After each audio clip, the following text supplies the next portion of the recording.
Well, hi, welcome back to Sports Today. Australia then are the new T20 World Champions. They walloped New Zealand literally by 8 wickets, chasing 173. They got there with seven deliveries and 8 wickets in hand. It was a one-sided final, really. Australia were clearly the more dominant side. After Aaron Finch decided to bowl, they began well. They began really well.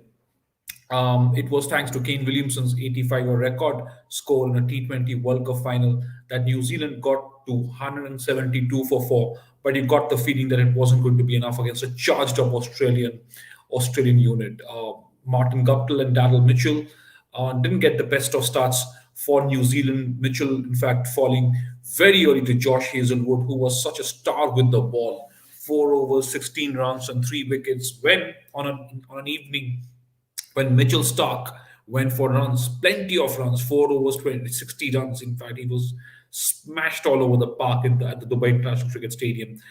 Pat Cummins, his first 2 overs went for 6 runs, but then the last two went for 21 runs. There was a lot of damage and carnage there towards the end of Pat Cummins as well, and it was all that one man doing the damage for the Black Caps. It was Kane Williamson. When it mattered the most, Kane Williamson stood up again, tried to lead from the front, but clearly it wasn't enough. In fact, after Kane Williamson's 85, the second highest score for New Zealand was Martin Guptill, who scored 28, but he took 35 deliveries for that knock and he managed only 3 boundaries. Glenn Phillips, 18 of 17. James Nisham tried his bit with an unbeaten 13 of 7 with just a 1-6.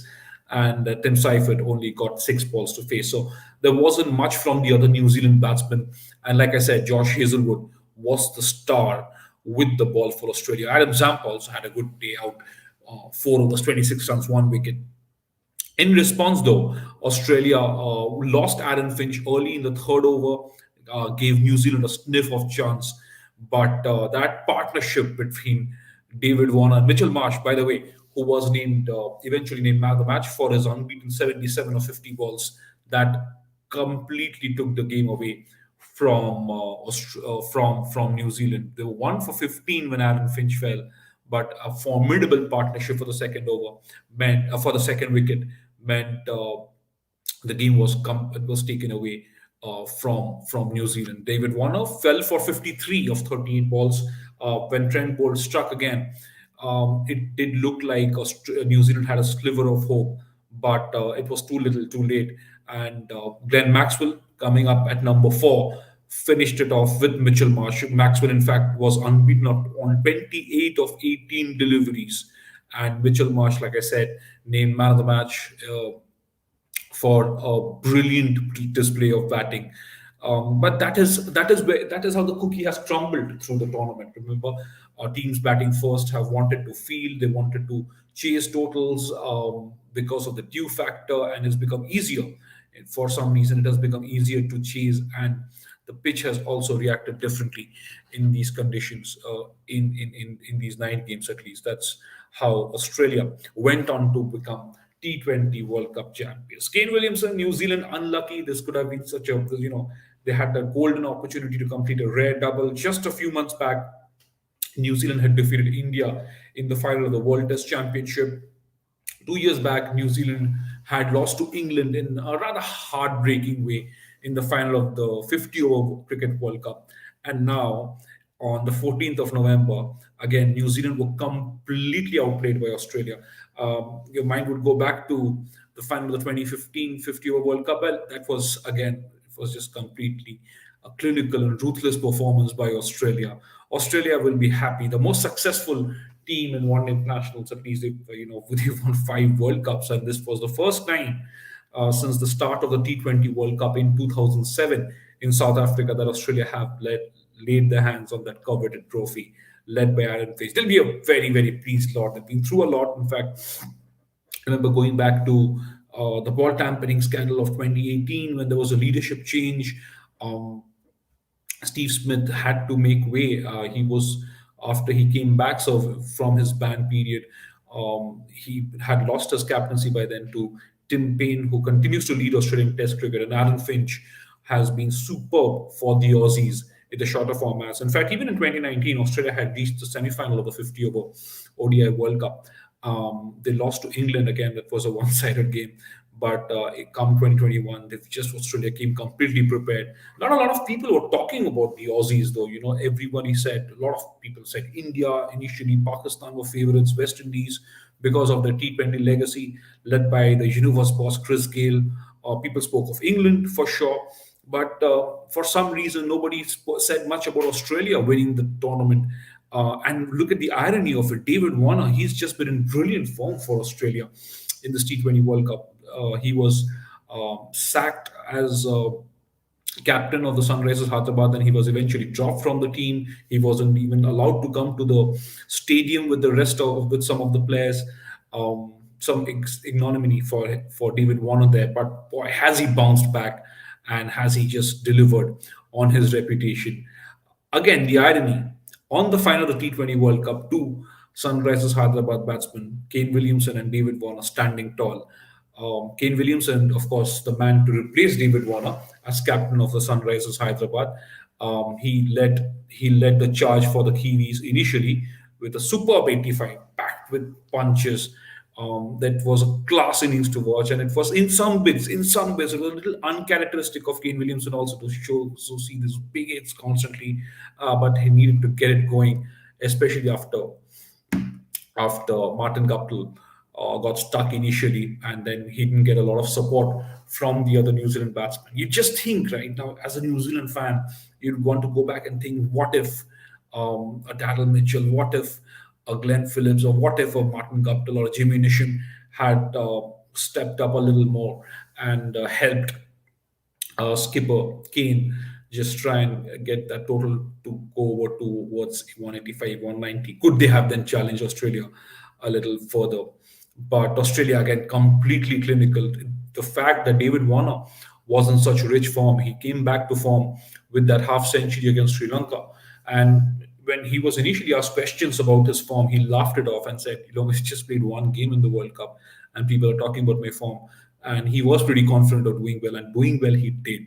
Absolutely amazing. Australia's middle order clicked, their lower order was brilliant. In just that semi-final against Pakistan, it was a completely different game. Again, Australia were chasing, but their top order had wobbled and they were in a bit of a hot soup, before Marcus Stoinis and Matthew Wade's Garnett just knocked Pakistan out of the tournament, setting up a trans-Tasmanic final between Australia and New Zealand. Absolutely brilliant to watch. I'll just try and get you some quotes from what the captains have said at the post-match presentation ceremony. It took a while for the presentation ceremony to get underway, but like I said, Mitchell Marsh, who came in at number 3, scored an unbeaten 77 or 50 balls, was named man of the match. And Mitchell Marsh, this is what he's saying. He said, I don't really have words. What an amazing 6 weeks with this group. Love them to death. World champs. The coaching staff came up to me in the West Indies and said, you're going to bat number 3 in the tournament. That is how this all started falling into place for Australia, and I jumped at it. That was Mitchell. Those are Mitchell Marsh's words after being named man of the match. David Warner, by the way, everybody was wondering who would be man of the tournament. I'm sure Babar Azam might have been in contention there, but since Australia went to the final, David Warner has been named player of the tournament. What a turnaround for David Warner too, right? After the IPL, the way things went for him, I thought it was a little humiliating for a player of that stature. And this is what he said after being named player of the tournament. He said, I always felt good. For me, it is about going back to basics, getting on some hard synthetic wickets in order to hit volumes of balls. And so he was absolutely prepared for what was going to come his way at the T20 World Cup. And he's compared this T20 World Cup victory with, he says, it's definitely up there with the 2015 World Cup, and losing to England a decade ago really hurt. Remember, Australia had lost to England 10 year ago. I mean, Australia had a chance to add a T20 World Cup to their feather about a decade ago, but that did not materialize. And now Australia are the new T20 world champions. Well, then that's all that I have for now. This is the end of the T20 World Cup. Hope you've enjoyed our coverage. Hope you've enjoyed our coverage of the World Cup. We'll be back with a lot more, of course. Like I said, 3 days out from now, India will take on the T20 World Cup runners-up, New Zealand at home. That's going to be a cracker of a contest as well. Virat Kohli's been rested. Some key India players rested. No Shami, no Bumrah. Pandya dropped in all likelihood. That's what it looks like. We don't have clarity on what went through, but there's no Pandya in the team as well. A very new look Indian T20 team under Rohit Sharma and the new coach Rahul Dravid. That will be his first assignment. We'll all look forward to what should be a very, very good, interesting week of cricket in India, the start of the domestic season, and of course, followed by 2 tests before the team leaves for South Africa to play some tests and T20Is and some ODIs there. That'll be something to look out for as well. Well, then, thank you. We'll come back with more through the course of this week, trying to build up for New Zealand's tour of India in a very, very new look setup, a very new look Indian T20 setup, and we'll figure out if this is the roadmap Indian cricket is going to take in the weeks and months to come ahead of the next T20 World Cup, which is also next year, which is not very far away. So that's all that I have for you. Thank you so much. Have a good night. Stay safe, and please do subscribe to Sports Today.